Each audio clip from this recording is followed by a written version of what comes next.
Hello, and welcome to Inside BSKL, the podcast. This series aims to provide insight to parents from our very own world-class international educators.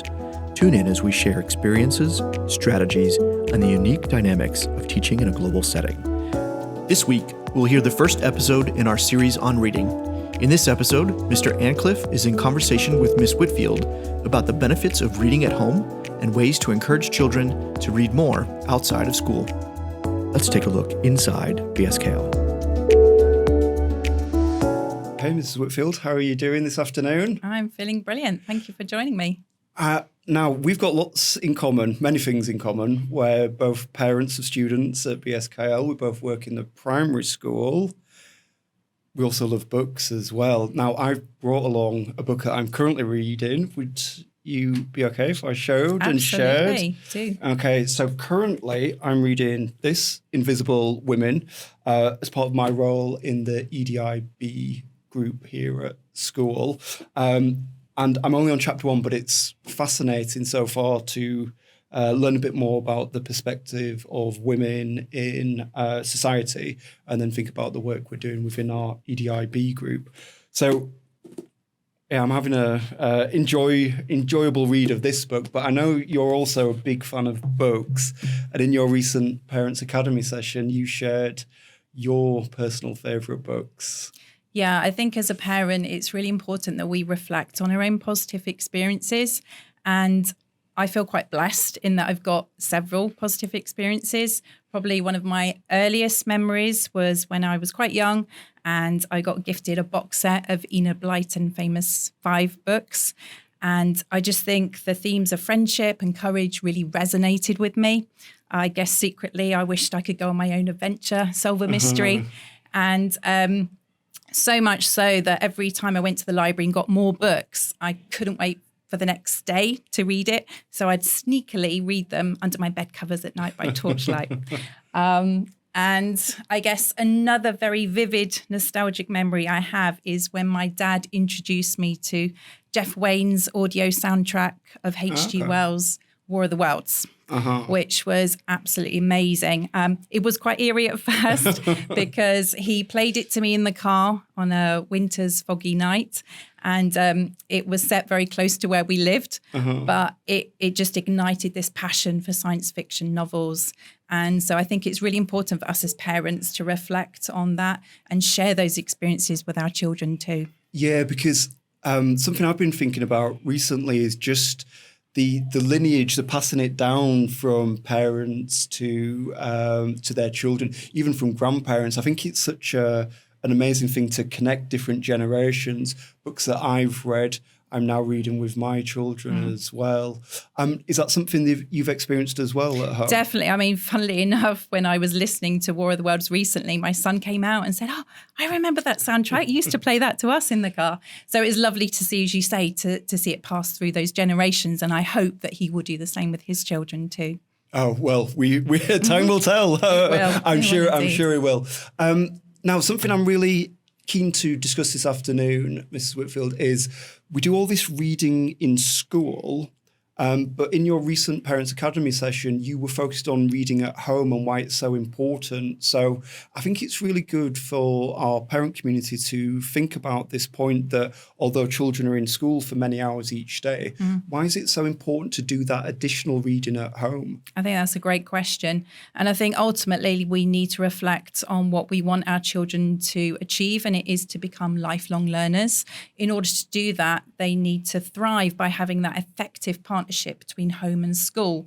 If you look at where our children spend most of their time, 900 hours approximately per year at school, as opposed to 2,700 at home. And as Hillary Clinton famously said, a child's first teacher is their parent.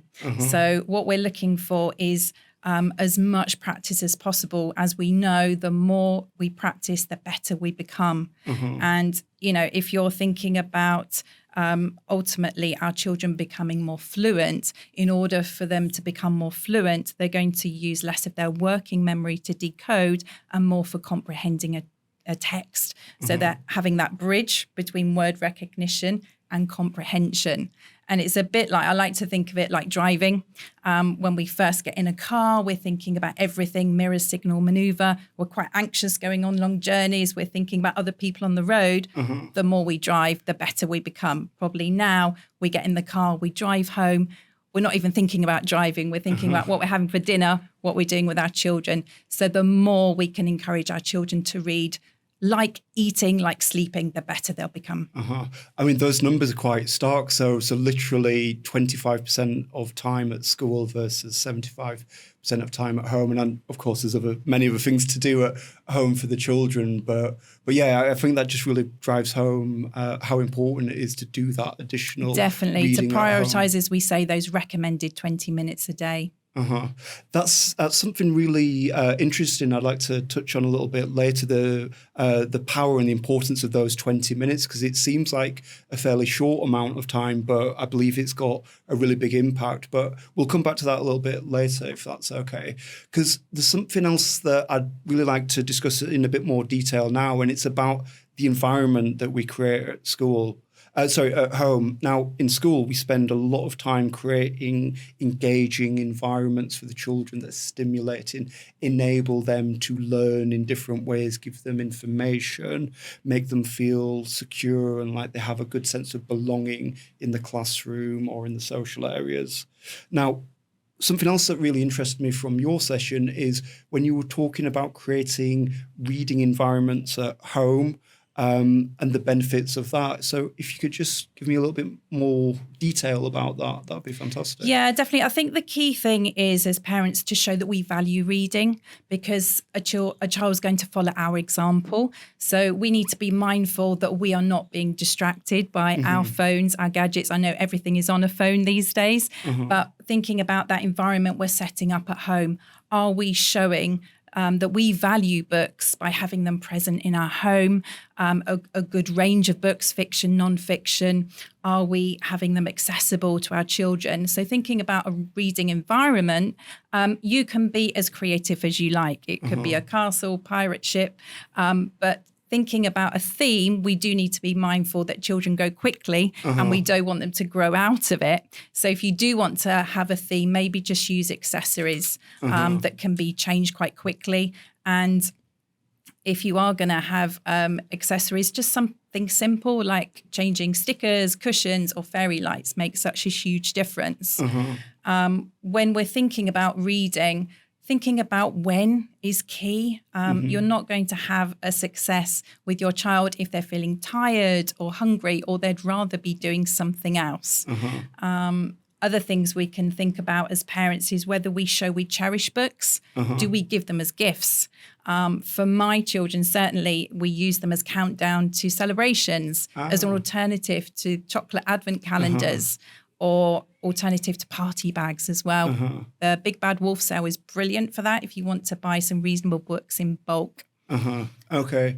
That's really interesting, because one thing I've been thinking quite a bit about recently is how to make the whole process of reading more enjoyable. And I think the environment, as you've mentioned, will be a big factor within that. But is there any other strategies that you could recommend that would make the process of reading more enjoyable to children, and maybe children that are a little bit reluctant to pick up a book and read?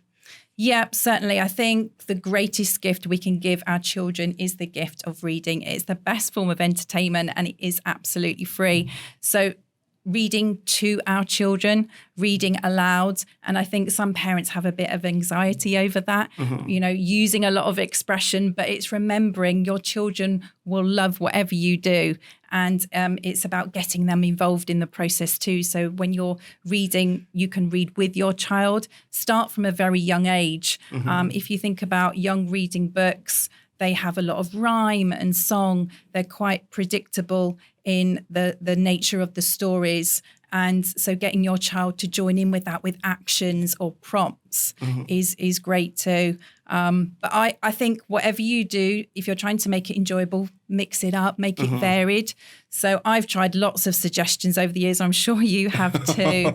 Always trying. Yeah. And I think, different things will appeal to different age groups. So it could be, having hot chocolate and marshmallow evening over a good book. It could be following up a book by taking them to the cinema to see the movie. It could be listening along to an audio soundtrack as you're reading the book. It could be on New Year's Day, researching where you're going to go on holiday together as a family. Halloween, spooky stories, reading by torchlight in a tent. You could write your own sort of treasure hunt based on a book or book series, subscribing to magazines. There's so many different things. I'm sure you've got some great examples that you've shared with your children. Oh, well, you've just given me a whole heap more, so that's fantastic.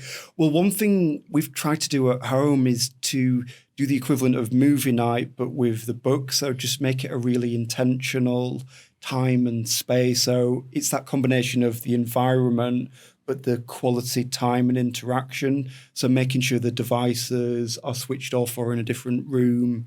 I think that's absolutely key, making it the easy choice, because if they have the device first, that's not making reading the easy choice. So absolutely, when they're in the car, having a basket of books present.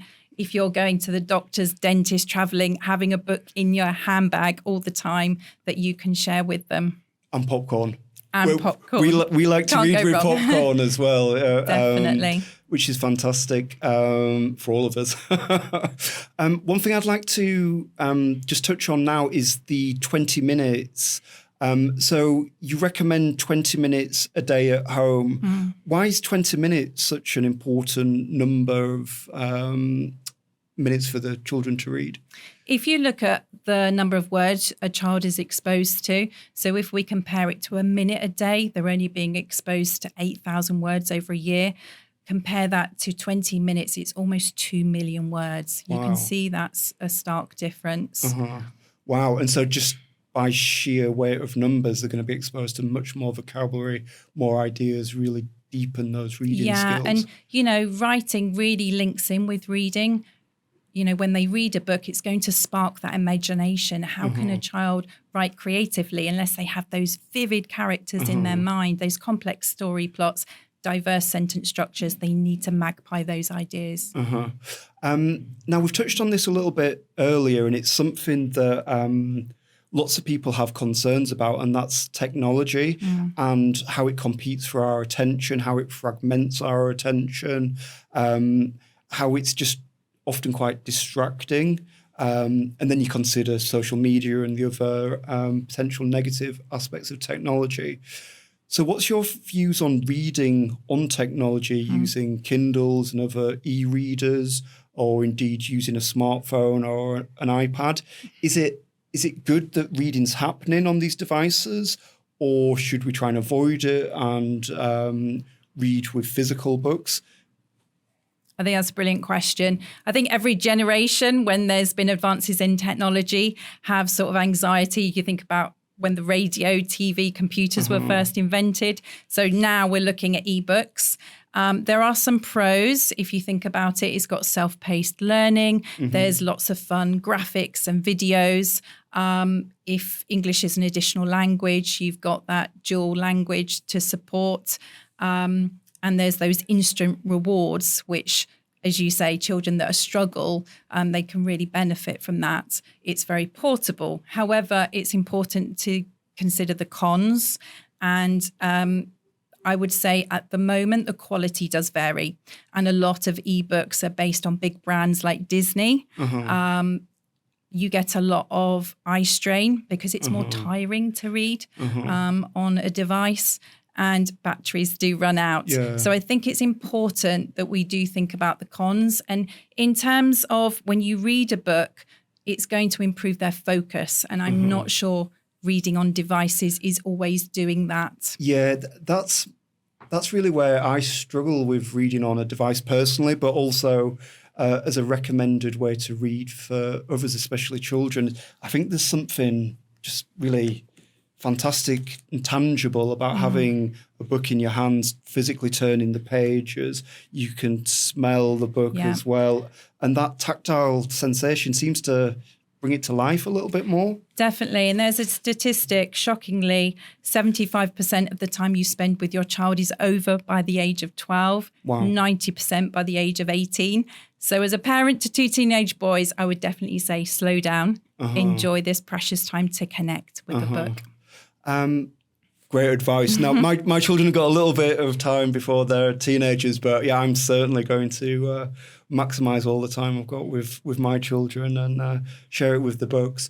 Now, something else that I'd like to talk about is additional challenge at home for children that are particularly interested in reading. So we've talked about reading, making it accessible, making it fun. We've talked about children that might be a little bit reluctant in their reading and methods to help them. What about additional challenge for children that are really quite interested and competent with reading? Anything we can do to take these children further and deeper and enhance it even more? You're going to get children that just read books like they breathe oxygen. And I think it's important they never run out of books and they are given the opportunity to try a wide range of books. So I would say think about whether they're being introduced to non-fiction books, looking at technical vocabulary, looking at the layout of text, introducing them to the glossary, index, context. Why do we have that? How does that support the reader? Looking at archaic vocabulary within classical literature or Shakespeare, resistant text. So that's those that are quite tricky to comprehend, commonly found within poetry. I'm not familiar with that term, resistant text. So this is language that needs further research, or is language that's now obsolete?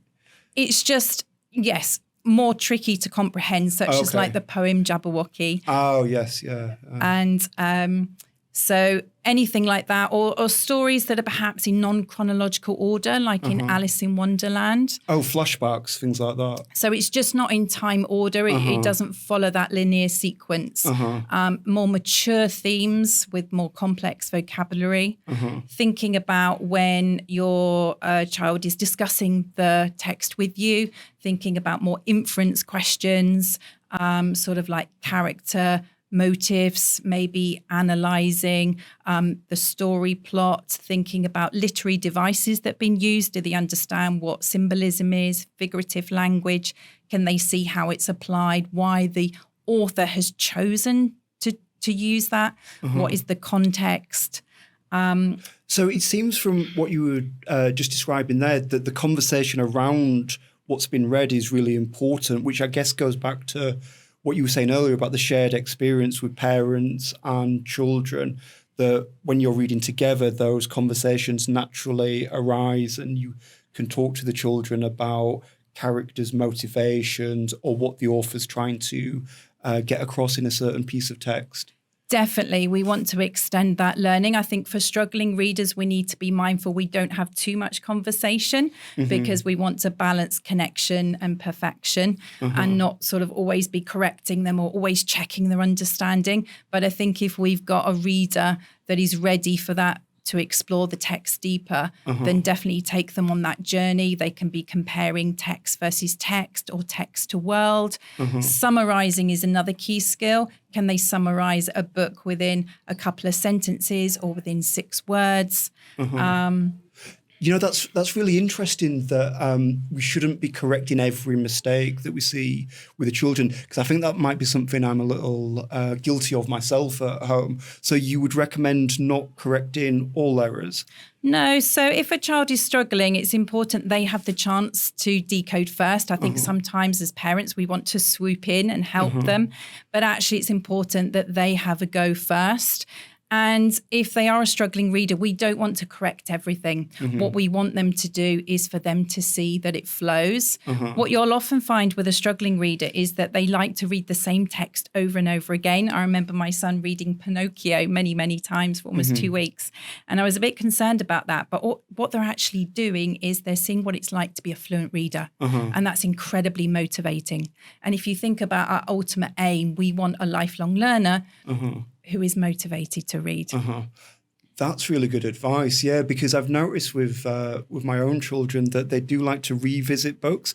I sometimes wonder whether there's enough progression there, whether I'm extending them by letting them reread things. But it seems like it's a good thing to build that deeper connection with a book, and actually they're developing their fluency each time they read. Absolutely. And I think there's a big difference between being able to read and choosing to read.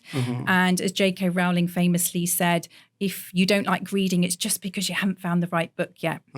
There are definitely books that are tried and tested, Roald Dahl, the Narnia, Harry Potter series, but go on that journey with your child and really research modern text, diverse texts, look at websites that give you advice as to what would be suitable for a child's age or genre or things that they're interested in, and really see what would interest your child, because if they're motivated to read it, then they're giving themselves those untaught lessons if they're reading independently.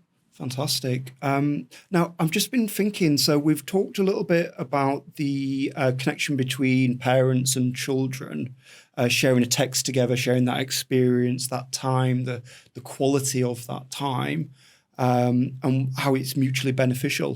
Do you think peers, brothers and sisters, would get the same benefits if they shared a book reading together? Or do you think it would be better if you had multiple children that they're all reading their own books and it's more of an individual pursuit? I think anytime you're reading, it's a magical experience. It really doesn't matter. I think one of the misconceptions parents have is that as their child becomes more independent, they don't need the support of an adult. But statistically, by year 4, it's been shown that a lot of children start to lose interest in reading. And that's when parents do tend to pull away. So that's really interesting, because often we think about just helping younger children to read and develop those key fluency skills of decoding and being able to pronounce words properly. But you think it's important that we keep this going as children get older as well? Definitely. I think fostering a love of reading is ultimately all parents' aim, because we don't stop reading when we leave school. We as adults are still continuing to learn. Well, Mrs Whitfield, I've really enjoyed this deep dive into reading at home. It's been fascinating. You give me lots of good suggestions and good advice about things I can do at home. And I'm sure all the parents listening to this podcast will similarly benefit from reflecting on the things you said. Is there one key takeaway you could give us all as parents of BSKL students about reading at home with our children? I think it's really important we prioritise this 20 minutes. If you think about reading, it's fundamental in every single subject. If you think about when your child gets to secondary school, they're not going to be able to complete a science or a maths paper if they cannot read those instructions. If you think about reading being so good for our mental well-being as well, in a generation where a lot of children are finding themselves feeling quite anxious or depressed, unable to focus, this really aids all those things and helps them sleep better, which as parents we also really enjoy. It's great for navigating those tricky subjects like grief, or emotions such as anger, learning those life lessons such as sharing. And ultimately, I think what we need to think about when we're prioritizing those 20 minutes in our busy schedules is, rather than I have to read to my child, it's I get to read to my child. It should be seen as this really privileged, protected time. Fantastic. Well, that seems like an absolutely perfect place to end it. So 20 minutes of high quality reading with parent and children each day. It seems so achievable and yet so impactful. So fantastic. I've really enjoyed recording this podcast today. So thank you so much for your time, Mrs Whitfield. And thank you so much for the Parents Academy session, which was the genesis for this podcast. So all the information you shared there has been great to revisit that and to keep spreading and sharing that message. So thank you very much. Okay, thank you very much.